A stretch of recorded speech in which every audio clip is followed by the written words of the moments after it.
बऱ्याच लोकांची कमजोर आहे, ती वेदना बऱ्याच लोकांची आहे. पण कधीच ती आई सांगत नाही का माझी सुनबाई मला असं म्हणते, नाही नाही कधीच नाही. चार चौघात ती चांगलंच म्हणणार.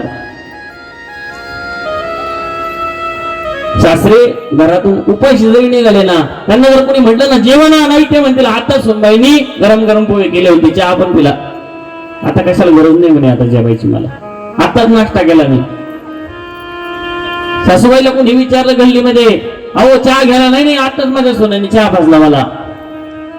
तशी परंतु कोणी वाईट सांगणार नाही आपल्या सोनाविषयी सासू, कारण की आपल्या मुलाचा संसार उघडा पडता कामा नाही. लक्षात ठेवा, ही बाजू आई आणि वडील सांभाळत असतात. आणि म्हणून ज्या आईनं भोगलंय ना ते दुःख, त्या मातेप्रती खऱ्या अर्थाने संवेदना असली पाहिजे. तिने जन्म दिला, जिने आपलं सुख आणि दुःख सहन केलं. लग्न झाल्यावरती मुलगा आई बापाला सोडून वेगळं राहायला लागला. आता 6 महिन्यात मुलगी सांगते की आता मला तुमचे आई वडील जमणार नाही, एकतर ते जातील किंवा मी जाते. ही भाषा आहे आजच्या महाराष्ट्राच्या मुलीची, लक्षात ठेवा. तिच्या लग्नाच्या बायोडेटामध्येच असतं की मला तुमचे आई बाप चालणार नाही.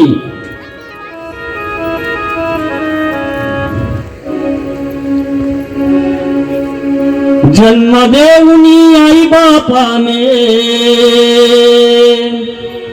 जन्म देऊनी आई बापाने, सुख दुःख सार साहिल साहिल साहिल. लगीन झाल्यावर माय बाप सोडून पोरग वेगळं राहिलं. लगीन झाल्यावर माय बाप सोडून पोरग वेगळं राहिलं. लगीन झाल्यावर माय बाप सोडून वेगळं राहिलं. लगीन झाल्यावर माय बाप सोडून वेगळं राहिलं.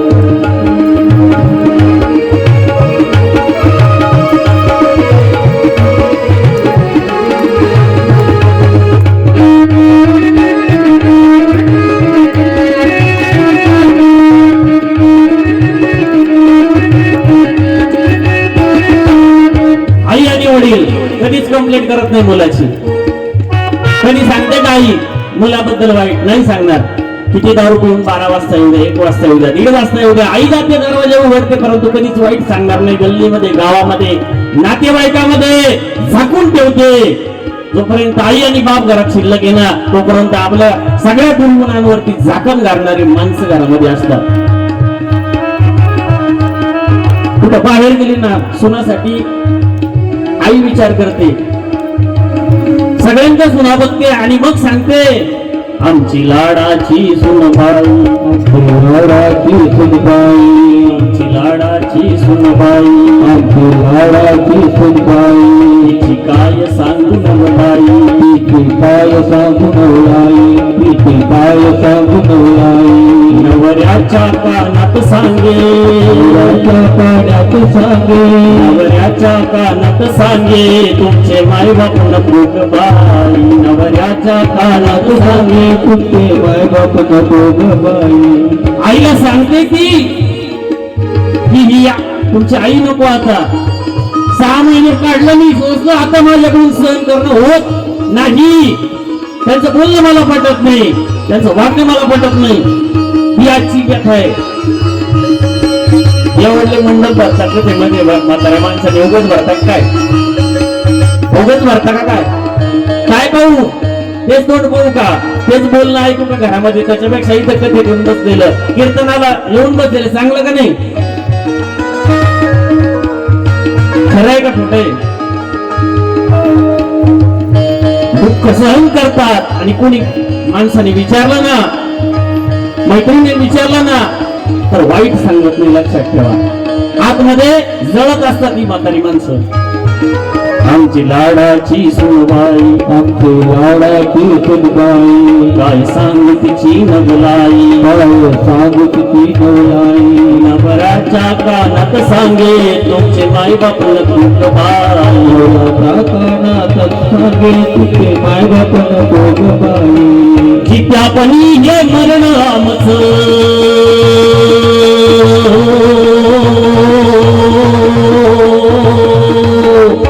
यापनी है मरण आमचं आम्ही डोळ्यानं पाहिलं ग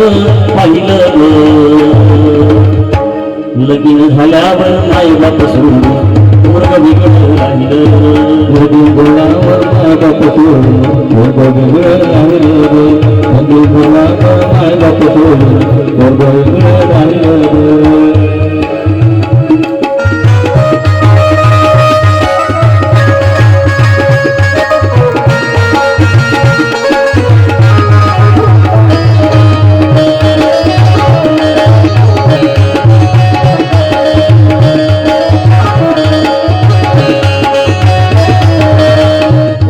आणि वडील ज्यावेळेस कंटाळून जातात आता या संसाराला या बोलण्याला त्यावेळेस निर्णय घेतात मी जाते जाऊन येते 15 दिवस दिंडीमध्ये. सगळे माणसं श्रद्धेनं नाही येत दिंडीमध्ये कंटाळून येतात घराला लक्षात ठेवा. खरं कारण कोणीच सांगत नाही काय ऐकू ते कोणी ऐकू का कारण की या वयात कष्ट करता येत नाही त्यांना कष्ट होत नाही त्यांच्याकडून. आणि वय झाल्यानंतर वयस्कर माणसाला कुणाच्या नातेवाईकाच्या दारात जाणं चांगलं वाटत नाही लक्षात ठेवा. हे सत्य परिस्थिती आजची. आणि ज्यावेळेस ते म्हणतात ना आता मी मुलीकडे जाऊन येते 10-15 दिवस घरात खूप आनंद होतो बरं का खूप अगदी आनंदाच्या तुमच्या भाषेत उकळ्या फुटायला लागतात. पण म्हाताऱ्या माणसाला वाटतं आता या वयात अशी अवस्था झाली कुठं जावं कुठं राहावं कामही करता येत नाही आपल्याकडून कामही होत नाही आपल्याला भाकरी कोण देईल ही अवस्था वयस्कर माणसाची होती. पडक्या छपरात कसं राहावं पडक्या छपरात कसं राहावं पडक्या छपरात कसं राहावं. काही तर लोक ज्यावेळेस सुनबाईला म्हणतात तू म्हणते ना वेगळं व्हायचं तूच राह इथं मी जुन्या घरी राहते आम्ही शेतात राहायला जातो तू इथे राहा बंगल्यामध्ये. आम्ही कुठे जातो शेतात आईबाप शेतात राहतात ही खरी परिस्थिती आहे. तिथं एक सप्पर बांधतात तिथं राहतात. पडक्या सपरात कसं राहावं पडक्या सपरात कसं राहावं काय खावं आणि काय प्यावं काय खावं आणि काय प्यावं काय खावं आणि काय प्यावं. या म्हातारपणात आता कुठे कामाला जावं या म्हातारपणात आता कुठे कामाला जावं. कुणी काम पण देणार नाही या वयामध्ये कामही होत नाही. पुढं चाललं का धाप लागते हो हातात ती काठी त्यांचा आधार असते कारण की त्यांची मुख्य काठी मुलगा असते. ही काठी हरवून गेल्यानंतर ही काठी काहीच कामाची नाही. त्याचे शब्द काठीप्रमाणे आधार असतात. शेतात राहतात काही आई जे ताटमानेने जगले ज्यांनी घर बांधलं मुलगाला जन्म दिला त्याच्यापासून दूर राहावं लागलं 6 महिने झाले आणि मग काहीतरी कोरडं करायचं म्हाताऱ्याला द्यायचं आणि आपणही खायचं अशी अवस्था बऱ्याच म्हाताऱ्या माणसांची. पडक्या सपरात कसं राहावं पडक्या सपरात कसं राहावं काय खावं आणि काय प्यावं काय खावं आणि काय प्यावं. या म्हातारपणात आता कुठे कामाला जावं या म्हातारपणात आता कुठे कामाला जावं. शेतीवाडी घरदार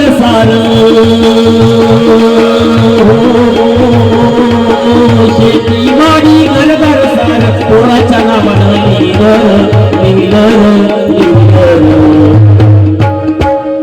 लगीन झाल्यावर माय बाप सोडून पोरग वेगळं राहिलं लगीन झाल्यावर माय बाप सोडून पोरग वेगळं राहिलं लगीन झाल्यावर माय बाप सोडून पोरग वेगळं राहिलं.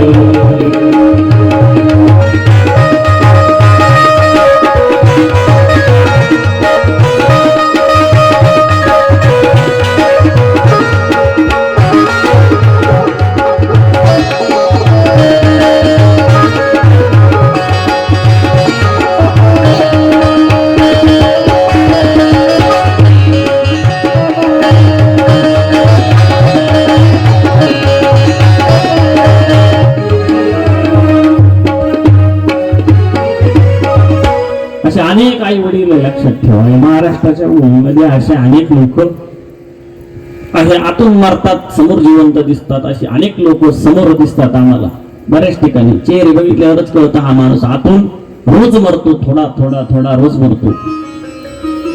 मी कोणा